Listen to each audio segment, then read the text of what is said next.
Alguien en un parque lee un libro que guarda entre sus hojas las semillas de las que pueden florecer poemas. Es la emoción que nace en la lectura la que logra el milagro de hacer que las palabras nombren mucho más de lo que nombran. La palabra pensada, escrita, pronunciada, solo en el hueco confortable del silencio, tiene la palidez de los objetos. Es solamente sombra, humo, posibilidad tan solo. Para que lo creado sea experiencia, hace falta otra voz, otra mirada, alguien que lo haga tangible y le otorgue la vida.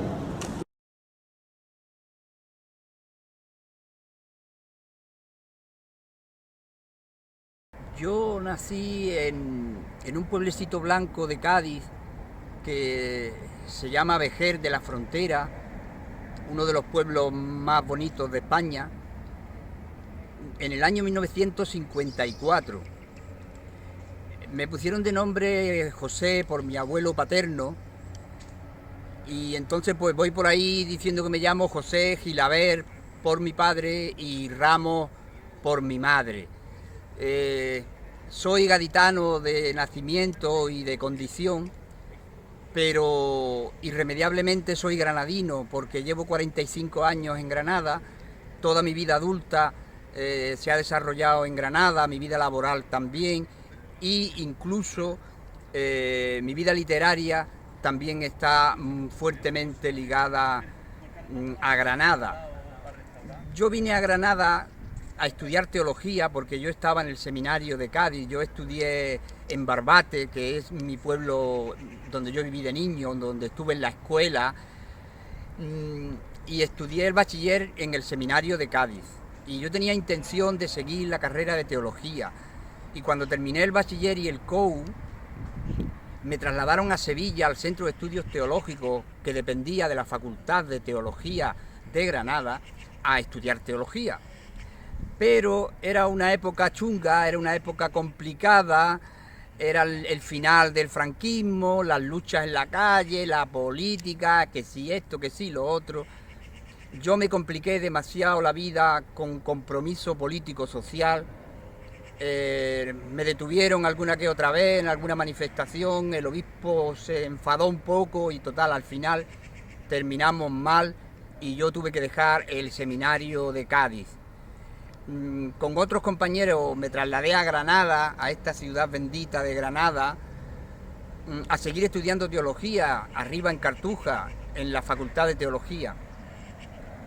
Empezamos a estudiar el tercer año del ciclo institucional teológico en la facultad, pero en contacto con profesores, Pepe Castillo, Estrada y con los obispos del sur, con los que nos entrevistamos, llegamos a la conclusión de que nuestro obispo de Cádiz había hecho una campaña contra nosotros, contra estos tres seminaristas, que él decía que éramos demasiado políticos, más políticos que religiosos, según palabras de él. Los obispos ninguno nos iba a aceptar en su seminario, ni iban a consentir que el ciclo institucional de estudios en la Facultad de Teología sirviera para que nos consideraran y nos ordenaran sacerdotes. Entonces dejamos la teología y nos pusimos a, pues cada uno se buscó las habichuelas como pudo. Yo estuve trabajando con un grupo de parados, fundamos una cooperativa de limpieza Sierra Nevada, y ahí estuve trabajando unos cuantos años. Luego eso lo dejé, estuve trabajando en un centro de mayores como animador sociocultural y al final aterricé en la Universidad de Granada, en la que durante 20 y tantos años he trabajado en la biblioteca universitaria. Aceptar el otoño. Cuando atardece de pronto y las luces se duermen en las ramas, hay que buscar a ciegas las lindes del camino. Cuando hay que volverse aceptando el otoño, hay que hacerse paisaje con las hojas caducas que juegan con el aire antes de besar el suelo. Toda la luz entonces, toda la claridad posible, toda la esperanza es un débil candil en la conciencia. Yo empecé a escribir poemas realmente con conciencia de lo que estaba haciendo a nivel creativo ya aquí en Granada en los años 80. Y esos primeros poemas que ni siquiera están publicados, que se pasaron por octavillas, por fotocopias, eran unos poemas malísimos, ripiosos, eran unos poemas, como diríamos, como muy políticos, muy revolucionarios, muy de la calle, muy de las luchas obreras y de las luchas vecinales. Yo desde el comienzo, desde que llegué a Granada, he estado muy vinculado al movimiento ciudadano, a las asociaciones de vecinos. Y yo fui durante 14 o 15 años miembro de varias asociaciones de vecinos. En San Ildefonso, la calle Real de Cartuja, San Ildefonso, en las Cruces de Almanjayar, que fue el segundo barrio donde yo he vivido, pero además yo he colaborado a nivel cultural con la Asociación de Vecinos del Saidín, con La Chana, en fin, me han llamado para cosas culturales, para presentar festivales de flamenco. He tenido durante muchos años muy buena relación con los cantaores de flamenco de Granada, Manolo Monte, Pepe Albaicín, todo ese grupo de cantaores de los años 80. Y entonces, pues, yo entonces hacía una poesía muy, podíamos decir, muy panfletaria, una poesía muy política, muy poco trabajada, ripiosa, una poesía pues para decir en los mítines, para un acto cultural de un barrio, un poco una poesía incendiaria que tiene poco valor literario. Yo hoy lo reconozco, que yo durante unos años, pues la prueba está que nada de esos poemas han ido a la editorial, nada de esos poemas se han publicado. Yo tengo todavía algunas cosillas por ahí guardadas en algunas carpetas, pero cuando las veo digo, pues qué malo era yo entonces, ¿no? Luego después yo empecé a tomar contacto con el movimiento que aquí en Granada en los años 80 se empezó a llamar la poesía de la experiencia, con Luis García Montero, Inmaculada Mengíbar, Javier Egea, con todo ese grupo y con otro grupo de poetas jóvenes de Granada. Andábamos entonces todos por los 30 años, 28, 30 años, y creamos el grupo poético Grama. Grama por la palabra, porque era una palabra que la utiliza mucho Miguel Hernández, el poeta Miguel Hernández, La boca sobre la grama. Y ahí nació un grupo poético al que yo me adscribí, con el que yo me empecé a juntar, y la verdad es que aprendí muchísimo de ellos. Algunos eran más jóvenes, otros eran un poco mayor, y yo empecé a tomarme en serio esto de escribir, pero escribir bien, escribir pues sabiendo utilizar bien los recursos literarios, la rima, la métrica.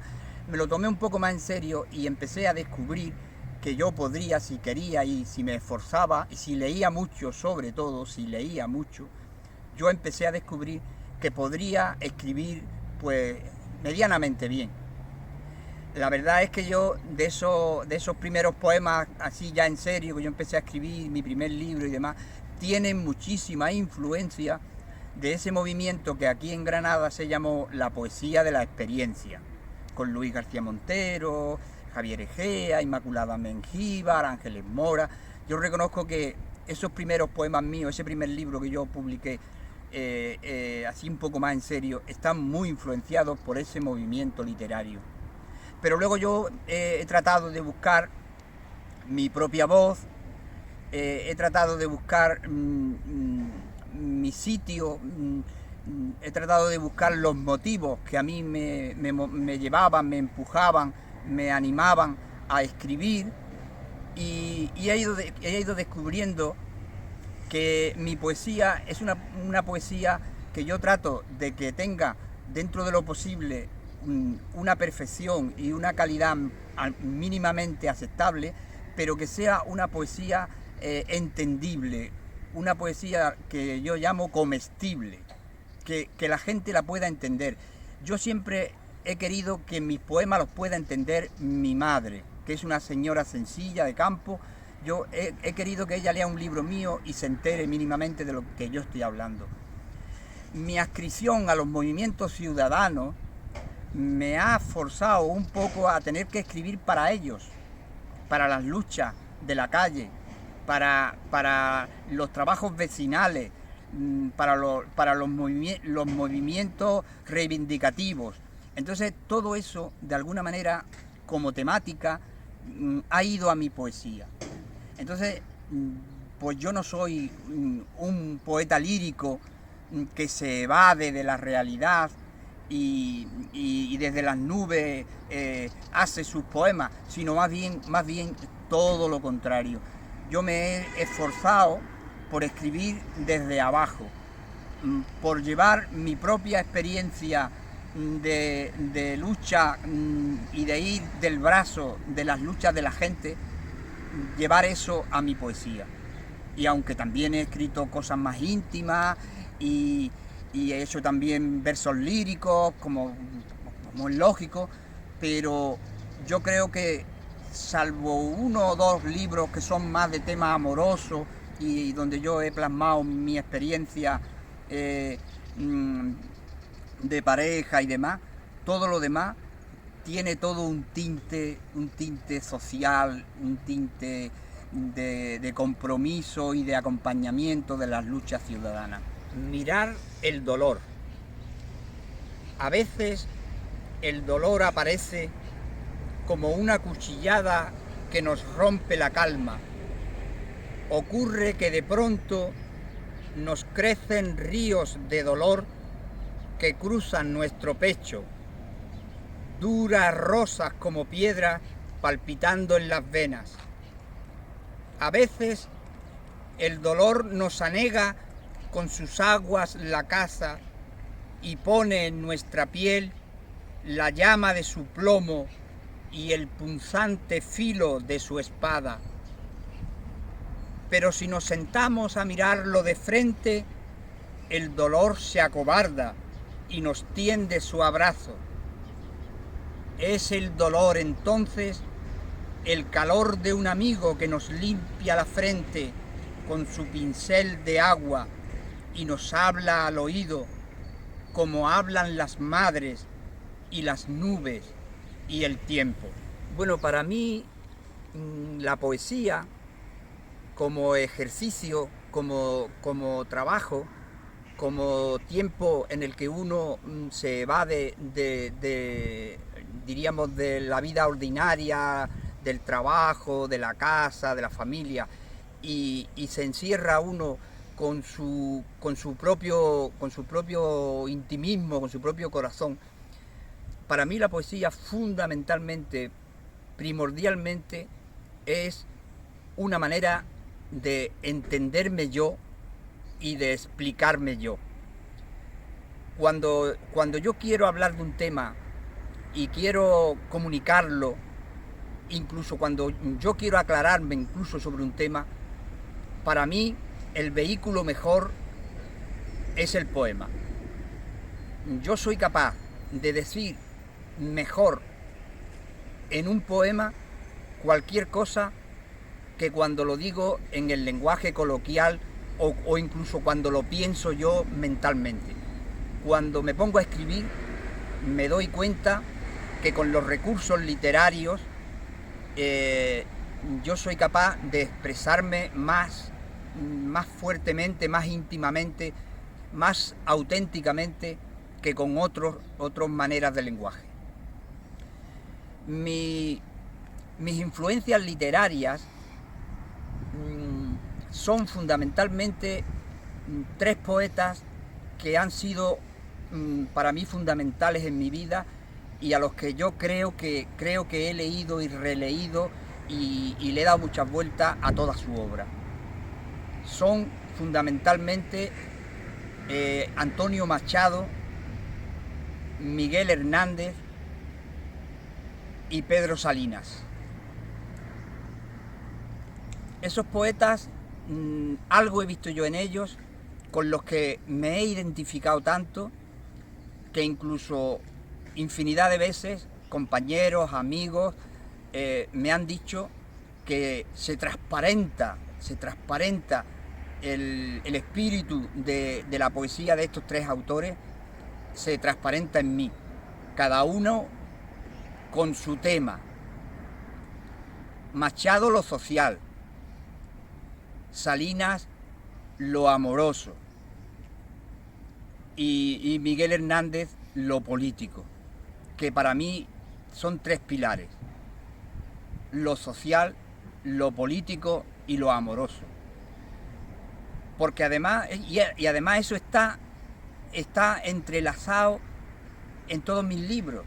En todos mis libros hay poemas de amor, en todos mis libros hay poemas sociales y en casi todos los libros hay algún poema donde la idea política de un mundo mejor, de solidaridad con los que sufren, de estar cercano a los de abajo, siempre hay algún poema en esa línea en mi poesía.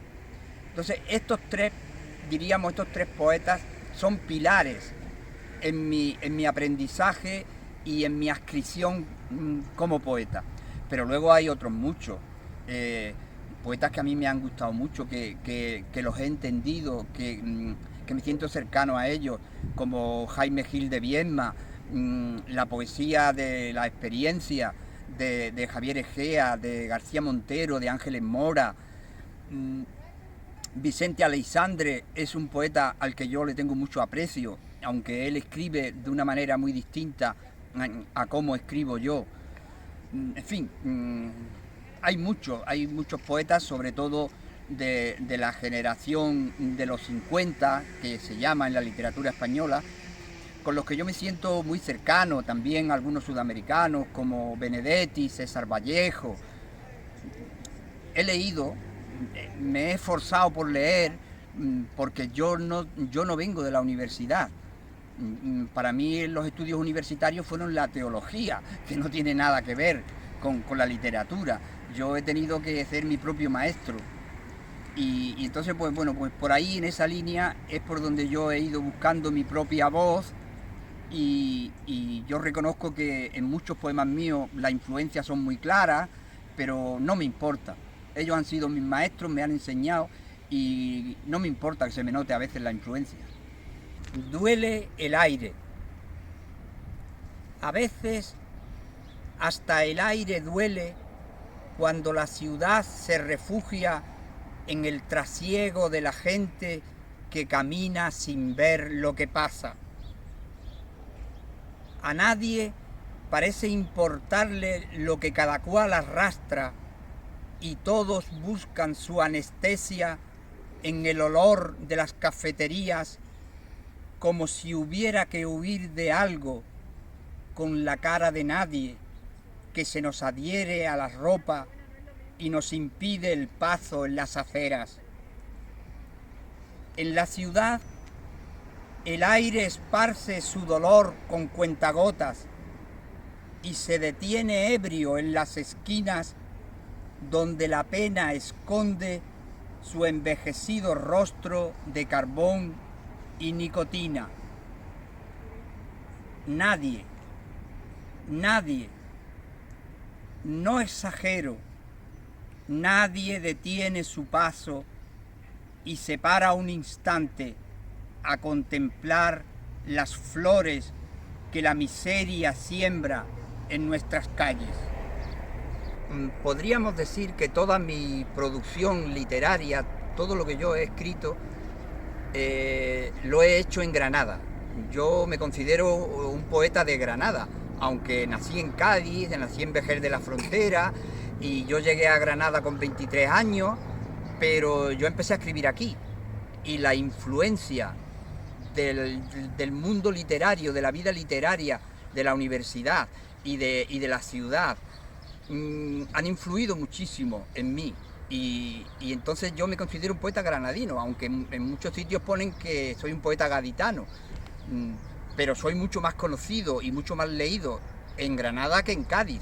En Cádiz hay grupos de amigos, gente conocida, en mi pueblo, en Barbate sobre todo, que me conocen, que conocen mi producción literaria, pero yo soy un poeta granadino, fundamentalmente. Entonces toda mi producción literaria está hecha en Granada, con editoriales granadinas, salvo alguna.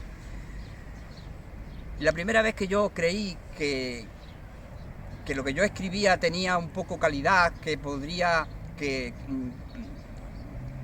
como hobby, porque yo nunca me he tomado en serio esto de ser poeta, yo he sido siempre un obrero que escribía poemas.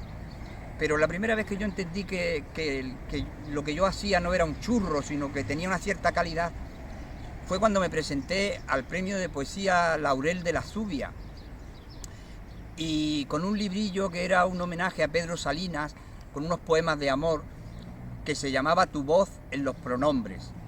Y ese año gané el primer premio, y el Ayuntamiento de la Zubia hizo una edición pequeña que rápidamente se distribuyó entre los amigos y entre conocidos y demás, y bueno, y tuvo buen aceptamiento, buena crítica.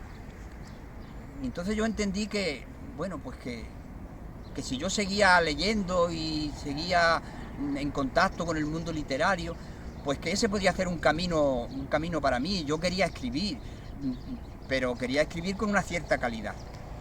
Entonces ese quizás sea, diríamos, aunque yo ya había publicado algunas cosillas así a nivel artesanal, poemas que en un cuadernillo van a la imprenta, quizás mi primera obra así un poquillo más que parezca un libro es Memoria de Loco,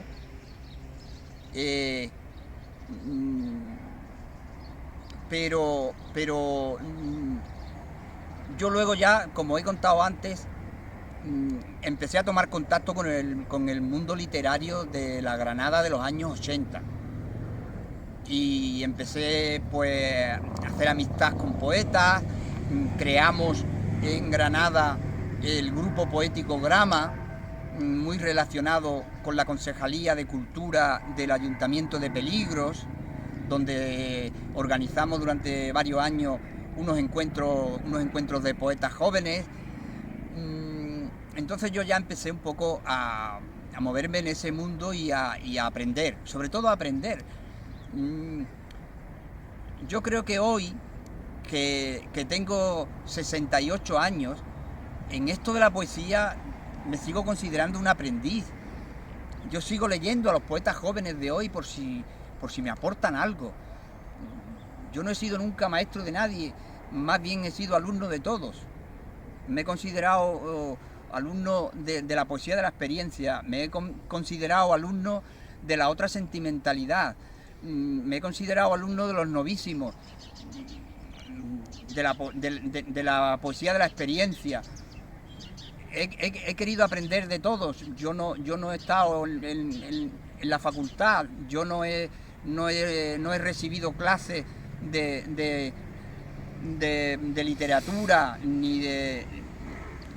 Entonces pues bueno, pues yo como autodidacta he ido aprendiendo, y entonces pues toda mi producción ha venido después, primero buscando aprender, y luego después buscando una voz propia.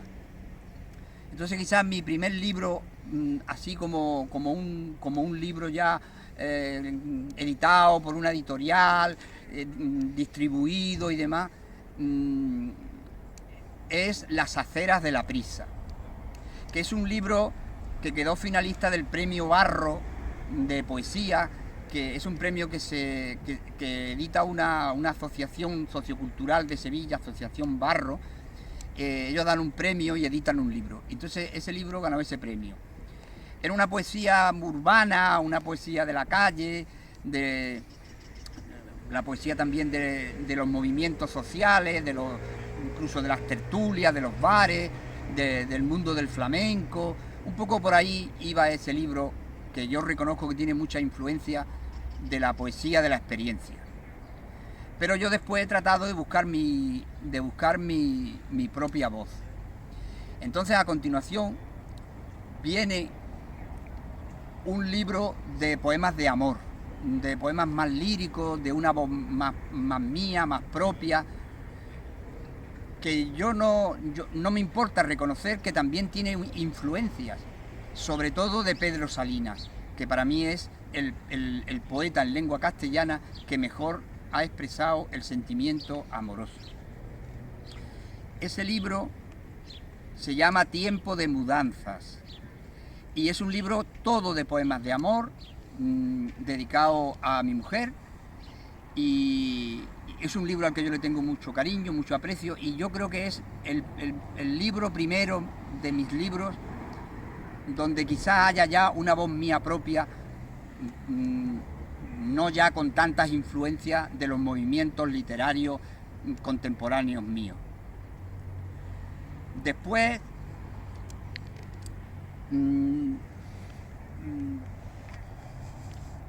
influenciado por muchas lecturas filosóficas, éticas, incluso místicas, yo cambié de tono y me he metido en el berenjenal de hacer una trilogía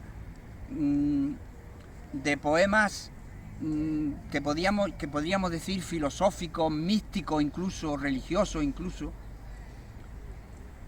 que son La luz en la materia, Nacen claridades todavía, que es mi último libro, que se publicó en el 2019, y un último libro, un tercer libro de esta trilogía, en el que todavía estoy trabajando, que tiene un título provisional, no sé si se mantendrá, que sería Geografía de la fragilidad.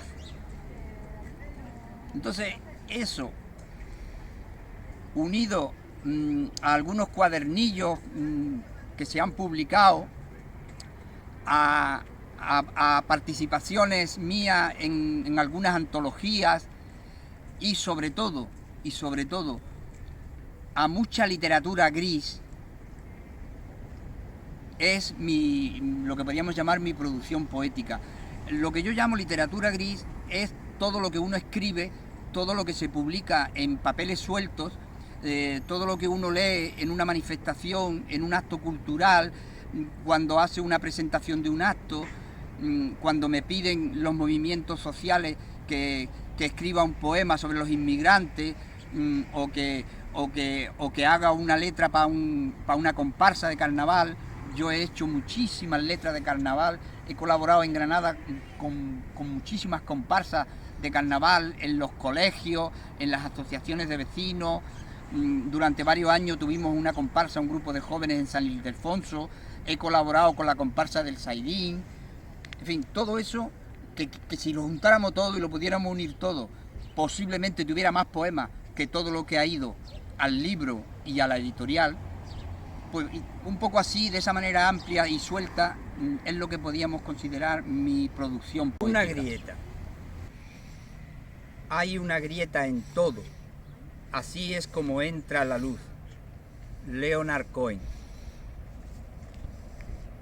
Tan difusas las lindes del paisaje, tan sutiles sus contornos, que cuesta distinguirlos en la niebla. Incluso lo que pesa como el aire, cuando se precipita sobre el campo, parece cuajado de sombras, accidental y repentino como una amenaza impredecible, pero lo débil ganará la batalla, porque solo los mansos heredarán la tierra. Vencerá la materia cuarteada cuando acepte la herida, esa grieta en la conciencia por donde entra la luz. Yo he tratado de no separar mucho mi vida personal, laboral y social de mi vida como escritor y como literario. Es cierto que la creación literaria necesita de soledad y necesita de recogimiento a la hora de escribir y de producir. Pero yo no he sido nunca capaz de evadirme totalmente de mi vida, diríamos, familiar, social, laboral y de mi compromiso político-social a la hora de ponerme a escribir. Por lo tanto, para mí, como persona y como poeta, mi caminar codo con codo con los movimientos sociales, con las personas que deciden dedicar parte de su tiempo y de su energía a defender a los últimos, a ponerse al lado de los más necesitados, a reivindicar un mundo más justo, para mí ha sido una constante. Y eso yo he tratado de llevarlo a la poesía. Primero porque eso soy yo también. Ese compromiso ha estado en mí desde joven y creo que me viene de mi época de seminarista, de estudiante de teología en Sevilla, en aquellos últimos años del franquismo, cuando yo tomé contacto con los movimientos sociales, con los curas obreros, con las células comunistas. De ahí me viene a mí ese compromiso social que no he abandonado nunca. Se ha ido manifestando de unas maneras o de otras porque la sociedad ha ido cambiando y las maneras de ejercer diríamos el compromiso social también ha ido evolucionando. Los movimientos sociales de hoy no son iguales que los que habían en los años 60 y 70. Pero yo eso nunca lo he perdido. No he sido capaz de sentirme un poeta puro que desde las nubes pues coge su lira y hace sus poemas en un lenguaje ininteligible y retorciendo las imágenes. Eso no me ha ido nunca. No lo he entendido nunca. Yo, que he aprendido mucho de este grupo de poetas, de la experiencia, he creído que todo discurso es un discurso ideológico y que la ideología del que escribe se transparenta en su escritura. Entonces, si yo tengo una ideología, si yo tengo una manera de entender la vida, de entender el mundo y sobre todo de entender las relaciones humanas, eso se transparenta en mi poesía. Machado, uno de mis grandes poetas de referencia, decía la palabra en el tiempo, no la palabra sola en el aire, sino la palabra en el tiempo. Y Vicente Aleixandre decía que hay que bajar a la calle y a pringarse de la gente, a compartir, a abrir el corazón al que te lo abre. Bien, pues un poco en esa línea es en la que yo he querido ser un poco. Mi amigo Domingo dice, y creo que acierta totalmente, Domingo Gómez, dice que yo soy un poeta de guardia, porque estoy como la farmacia de guardia, que todo, allí donde me llaman, allí que voy.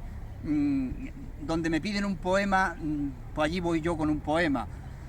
Entonces, pues, bueno, quizás soy un poco la coletilla poética de los movimientos sociales de Granada, que si Derechos Humanos en un acto me pide que haga un poema, pues que allí que voy yo, que los que defienden a las personas que viven sin hogar hacen un acto de recuerdo de alguien que ha muerto en la calle y me dicen que escriba algo, pues allí voy yo. Que si los inmigrantes, en fin, que si los barrios, si es que ese es mi mundo un poco, ese es mi compromiso personal como persona. Si yo ya voy a ir de todas maneras, pues si voy con un poema y sirve, ese poema sirve y el poema dice algo, pues bueno, pues esa es mi aportación. Quizás yo no sirva para ser organizador de actos, no me va mucho las reuniones ni la organización, pero si otros organizan y me dicen, tú lees un poema, pues creo que esa aportación me corresponde, porque además pocos poetas se acercan con su palabra y con su poesía a estos movimientos sociales de la gente que se pringa en la calle por los últimos. Una pregunta muy recurrente que se le hace a los poetas es ¿para qué sirve la poesía? Pues bien, la mayoría de los poetas que responden con la mano en el corazón suelen decir de entrada y a bote pronto que la poesía no sirve para nada. Y llevan razón. La poesía no construye casas, la poesía no recoge las aceitunas, la poesía no cría hijos, la poesía no produce en ninguna fábrica, no levanta una escuela. Realmente la poesía no produce bienes. La poesía no sirve para nada. Pero, sin embargo, todos los poetas, tanto hombres como mujeres, al final dicen que la poesía no sirve para nada, pero no podemos vivir sin poesía. Luego, si no podemos vivir sin poesía, si la poesía es algo vital, sirve para vivir. La poesía sirve para vivir. Yo pienso que los humanos, estas personas que andamos por la vida, que creemos que hemos llegado a la cúspide de la evolución de los seres, que lo dominamos todo o que lo podemos dominar todo, en el fondo de nuestra condición biológica, somos fundamentalmente miedo. Vivimos por el miedo, incluso por el miedo creamos y por el miedo inventamos. Entonces, ese miedo, diríamos, intrínseco al ser humano, esa fragilidad que tenemos a pesar de los grandes saltos evolutivos, el ser humano es muy frágil. Incluso un estudio sobre los mamíferos, los grandes mamíferos, el mamífero más frágil de todo es el ser humano. Necesita 2 o 3 años para ser autónomo, para enfrentarse al mundo solo. Ese miedo, el hombre y la mujer, necesita entenderlo, necesita explicárselo, necesita trascenderlo. Y ahí entra todo lo que no es material. Ahí entra la religión, ahí entra la filosofía, ahí entra la música, ahí entra la literatura. Para eso sirve la poesía, para que el hombre se comprenda, se entienda y se exprese, y entienda su vida, sus miedos y su fragilidad. Poesía para el pobre, poesía necesaria como el pan de cada día, como el aire que exigimos 13 veces por minuto para ser y en tanto somos, dar un sí que glorifica. Porque vivimos a golpes, porque apenas si nos dejan decir que somos quien somos. Nuestros cantares no pueden ser sin pecado un adorno. Estamos tocando el fondo, estamos tocando el fondo. Maldigo la poesía concebida como un lujo cultural por los neutrales, que lavándose las manos se desentienden y evaden. Maldigo la poesía de quien no toma partido, partido hasta mancharse.